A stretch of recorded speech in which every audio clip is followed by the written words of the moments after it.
Hello, welcome back to MidEast In-Depth, part of Levant TV's Press Reviews. Today we will be taking a look at Egypt.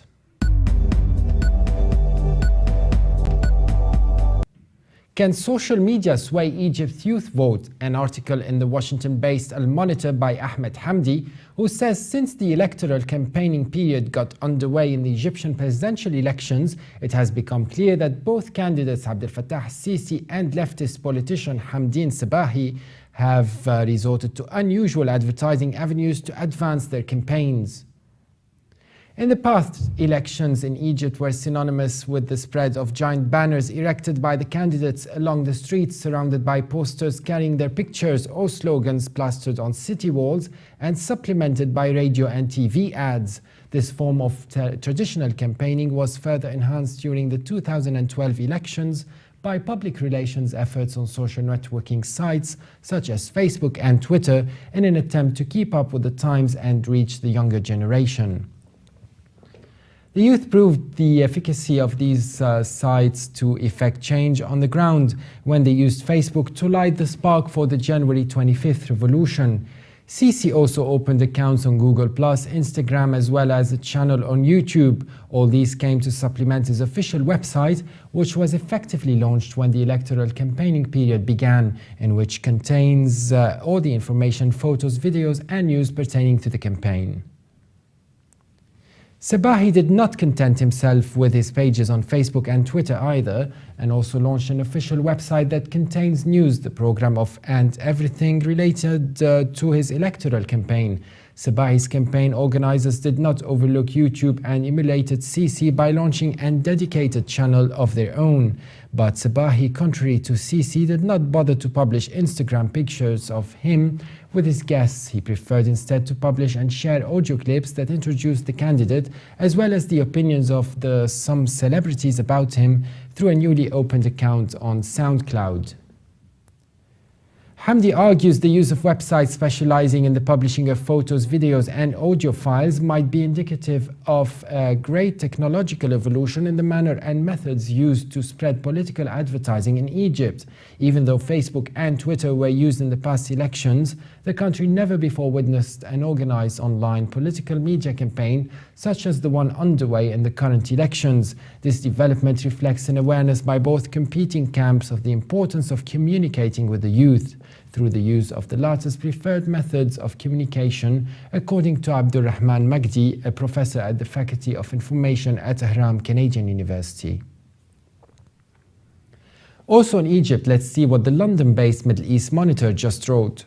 Egypt's former army chief and presidential candidate Abdel Fattah AL-Sisi hinted that he will not receive an Israeli prime minister if Israel does not provide concessions to the Palestinians in peace talks, including agreeing to establish a Palestinian state with Jerusalem as its capital. Speaking during his first televised interview since announcing his candidacy for the presidential election, Al-Sisi said, "I respect all international treaties, including the peace treaty with Israel."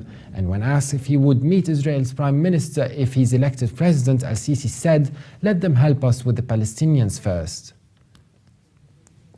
Middle East Monitor reminds us that Egypt was the first Arab state to sign a peace treaty with Israel in 1979, but relations between the two countries remained cold because of Israel's policies towards the Palestinians.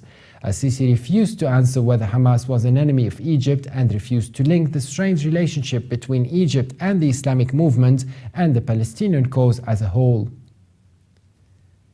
The article quotes Al-Sisi saying, "I want to tell the Egyptians, do not allow your feelings towards Hamas to affect your historical position towards the Palestinian issue."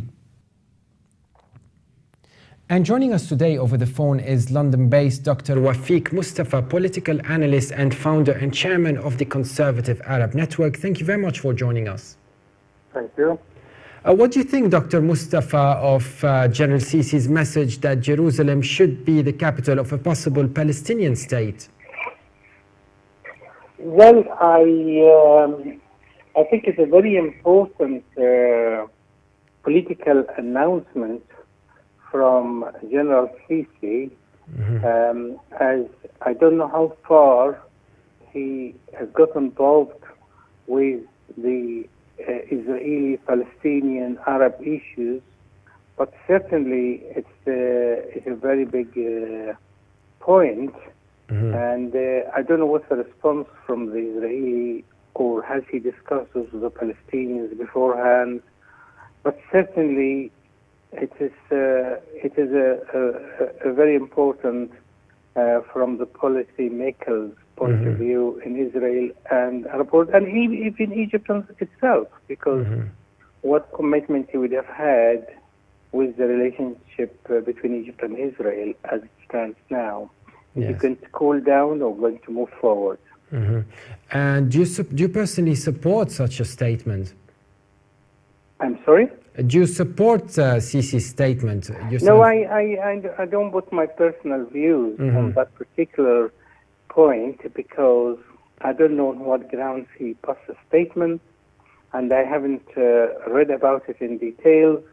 And I think, I'm sure it's food for thought for the policy makers in America and very other states, interested states, particularly Israel.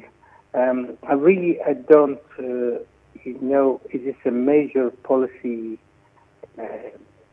issue for him or not at this time?